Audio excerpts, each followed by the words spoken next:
ನಮಸ್ತೆ ವೀಕ್ಷಕರೇ, ನಾನು ನಿಮ್ಮ ಜಯಶ್ರೀ. ನಾನು ಇವತ್ತು ನಿಮಗೆ ತಿಳಿಸ್ಕೊಡ್ತಾ ಇದ್ದೀನಿ ಸ್ನಾನದ ಪುಡಿನ ಯಾವ ರೀತಿ ಮಾಡ್ಕೊಳ್ಳೋದು ಅಂತ. Bathing powder. ಈ ಸ್ನಾನದ ಪುಡಿ ಯಾವುದಕ್ಕೆಲ್ಲ ತುಂಬಾ ಒಳ್ಳೆಯದು ಅಂತ ಹೇಳಿದ್ರೆ, ಸ್ಕಿನ್ ಅಲರ್ಜಿ ಎಕ್ಸ್ಪೆಷಲಿ ಇದು ಮುಖದಲ್ಲಿ ಪಿಂಪಲ್ಸ್ ಮಾರ್ಕೆಲ್ಲ ಆದಷ್ಟು ಬೇಗ ಕಡಿಮೆ ಮಾಡುತ್ತೆ. ಮತ್ತು ಕತ್ತಲೆಲ್ಲ ತುಂಬಾ ಈ ನೆಕ್ ಹತ್ರ ಮಾರ್ಕೆಲ್ಲ ಇರುತ್ತೆ ನೋಡಿ, ಬ್ಲ್ಯಾಕ್ ಆಗಿ. ಅದು ಕೈಗಳೆಲ್ಲ, ಕೈ ಕಾಲು ಮುಖ ಎಲ್ಲ ಸನ್ಬರ್ನ್ ಆಗಿರುತ್ತೆ. ತುಂಬಾ ಬೆವರ್ತಾ ಇರ್ತಾರೆ. ಎಲ್ಲೋದ್ರೂ ಎಲ್ಲಿ ಕೂತ್ಕೊಂಡ್ರು ತುಂಬಾ ಬೆವರು, ಬಾಡಿನಲ್ಲಿ ತುಂಬಾ ಸ್ವೆಟ್ ಆಗ್ತಾ ಇದೆ, ತುಂಬ ಬಾಡಿ ಎಲ್ಲ ತುಂಬ ದುರ್ವಾಸನೆ ಬರ್ತಾ ಇದೆ ಅಂತ ಹೇಳ್ತಾರೆ. ಅಂಥವ್ರಿಗೆಲ್ಲದಕ್ಕೂ ನಾನು ಒಂದು ಒಳ್ಳೆ ಸ್ನಾನದ ಪುಡಿ ಬಾತಿಂಗ್ ಪೌಡರ್ನ ಯಾವ ರೀತಿ ಮಾಡೋದು ಅಂತ ತೋರಿಸ್ಕೊಡ್ತೀನಿ. ಮೊದಲಿಗೆ ನಾನಿಲ್ಲಿ 1 kg ಕಡಲೆಬೇಳೆ ತೊಗೊಂಡಿದ್ದೀನಿ, ಅರ್ಧ kg ಮೊಸರು ದಾಲು, 1/4 kg ಹಸಿರು ಕಾಳು, 1/4 kg ಅಕ್ಕಿ. ಇಷ್ಟು ಸಹ ನಾನು ಇಲ್ಲಿ ತೊಗೊಂಡಿರುವಂತಹ ಪದಾರ್ಥಗಳು. ಇವುಗಳನ್ನು ನಾನು ಚೆನ್ನಾಗಿ 2 ರಿಂದ 3 ಬಾರಿ ತೊಳ್ಕೊಂಡಿದ್ದೀನಿ. ತೊಳೆದು ಒಂದು 3 ದಿನ ಚೆನ್ನಾಗಿ ಬಿಸಿಲಲ್ಲಿ ಒಣಗಿಸಿದ್ದೀನಿ. ಒಣಗಿರೋದನ್ನು ನೋಡಿ ಈ ರೀತಿಯಾಗಿ ಎಲ್ಲ ಮಿಕ್ಸ್ ಮಾಡ್ಕೊಂಡಿದ್ದೀನಿ. ನೋಡಿ, ಇದು ತುಂಬಾ ಒಳ್ಳೆಯದು. ಕಡಲೆಬೇಳೆ ಆಗಿರ್ಬೋದು, ಅಕ್ಕಿ, ಮೊಸರು ದಾಲು, ಹಸಿರು ಕಾಳು ಇಷ್ಟು ಸ್ಕಿನ್ಗೆ ತುಂಬಾ ಒಳ್ಳೆಯದು.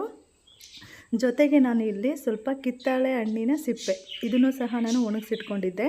ಸ್ವಲ್ಪ ಅರಿಶಿಣದ ಕೊಂಬು, ಇಷ್ಟನ್ನು ಹಾಕ್ಬಿಟ್ಟು ನಾನು ಚೆನ್ನಾಗಿ ಮಿಲ್ ಮಾಡಿಸ್ಕೊಂಡು ಬಂದಿದ್ದೀನಿ. ತುಂಬಾ ನುಣ್ಣಗೆ ಪುಡಿ ಮಾಡಿಸ್ಕೋಬೇಕು ಇದನ್ನು. ನೋಡಿ, ರೀತಿ ಶ್ರೀಗಂಧದ ಪುಡಿ ಥರ ಇದೆ ನೋಡಿ, ಅಷ್ಟು ನುಣ್ಣಗೆ ಪುಡಿ ಮಾಡಿಸಿದ್ದೀನಿ ನಾನು. ಈ ಪೌಡರ್ ತುಂಬಾ ಒಳ್ಳೆಯದು. ನೋಡಿ, ಈ ರೀತಿಯಾಗಿ ಪೌಡ್ರ್ ಮಾಡಿಸ್ಕೋಬೇಕು. ಇದನ್ನು ನಾನು ಜರಡಿ ಹಿಡಿದು ಒಂದು ಏರ್ ಟೈಟ್ ಕಂಟೈನರ್ಗೆ ಹಾಕಿಟ್ಕೊಂಡಿದ್ದೀನಿ. ಬೇಕಾದಾಗ ಸ್ವಲ್ಪ ಸ್ವಲ್ಪ ಬಳಸ್ಕೊಳ್ತೀನಿ.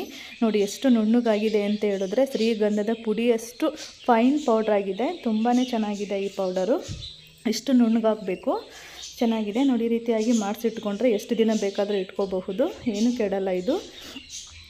ಇದನ್ನು ನಾವು ಕೈಯೆಲ್ಲ ತುಂಬಾ ರಿಂಕಲ್ಸ್ ಆಗಿರುತ್ತೆ ನೋಡಿ, ಕೈಗಳು ಬೆರಳುಗಳ ಹತ್ರ ಎಲ್ಲ, ಮತ್ತು ಮುಖದಲ್ಲಿ ತುಂಬಾ ಆದಷ್ಟು ಬೇಗ ಮುಖ ಸುಕ್ಕಟ್ಟೋದು, ಪಿಂಪಲ್ಸ್ ಮಾರ್ಕ್ ಆಗಿರ್ಬೋದು, ಈ ರೀತಿ ಎಲ್ಲ ಇವುಗಳಿಗೆಲ್ಲ ಈ ಪೌಡರ್ನ ಯೂಸ್ ಮಾಡಿಕೊಂಡು ನಾವು ಸ್ನಾನ ಮಾಡೋದ್ರಿಂದ ಮತ್ತು ಮುಖ ತೊಳೆಯೋದ್ರಿಂದ ಟೋಟಲಿ ಫುಲ್ಲು ನಮ್ಮ ಸ್ನಾನಕ್ಕೆ ನಮ್ಮ ಬಾಡಿ ಪೂರ್ತಿ ನಾವು ಇದರಲ್ಲೇ ವಾಶ್ ಮಾಡೋದ್ರಿಂದ ತುಂಬಾ ಚೆನ್ನಾಗಿರುತ್ತೆ. ಒಂದು ಒಳ್ಳೆ ಫ್ರೆಶ್ನೆಸ್ ಅಂತಲೇ ಅನಿಸುತ್ತೆ ನಮ್ಮ ಬಾಡಿಗೆ. ತುಂಬ ಚೆನ್ನಾಗಿದೆ. ನೋಡಿ, ಈ ರೀತಿಯಾಗಿ ನಾನು ಸ್ವಲ್ಪ ಕೈಗೆ ಹಾಕ್ಬಿಟ್ಟು ನಾನು ಈ ಕೈ ಮುಂದುಗಡೆ ಬೆರಳುಗಳು ಹಸ್ತನ ಏನಿದೆ ಕೈ ಅಷ್ಟನ್ನು ನಾನು ತೊಳಿತಾ ಇದ್ದೀನಿ. ಒಂದೆರಡು ನಿಮಿಷ ಅಷ್ಟು ಈ ರೀತಿಯಾಗಿ ಸ್ಕ್ರಬ್ ಮಾಡ್ಕೋಬೇಕು. ಈ ರೀತಿ ಮಾಡಿಕೊಂಡು 1-2 ನಿಮಿಷ ಬಿಟ್ಟು ಆನಂತರ ತೊಳೆಯೋದ್ರಿಂದ ತುಂಬಾ ಶೈನಿಯಾಗಿರುತ್ತೆ, ತುಂಬ ಸಾಫ್ಟಾಗಿರುತ್ತೆ ಅಂತಲೇ ಹೇಳ್ಬೋದು.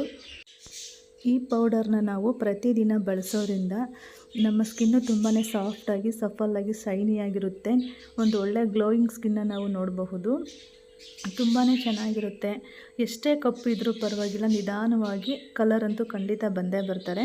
ನಮ್ಮ ಸ್ಕಿನ್ನು ಒಂದು ಒಳ್ಳೆ ಗ್ಲೋಯಿಂಗ್ ಆಗಿ ಕಾಣಲಿಕ್ಕೆ ಶುರುವಾಗುತ್ತೆ ಈ ಪೌಡರ್ನ ಬಳಸ್ತಾ ಇದ್ದರೆ. ನೋಡಿ, ಇವಾಗ ನನ್ನ ಕೈನ ಚೆನ್ನಾಗಿ ತೊಳೆದ್ಬಿಟ್ಟು ಬಂದಿದ್ದೀನಿ.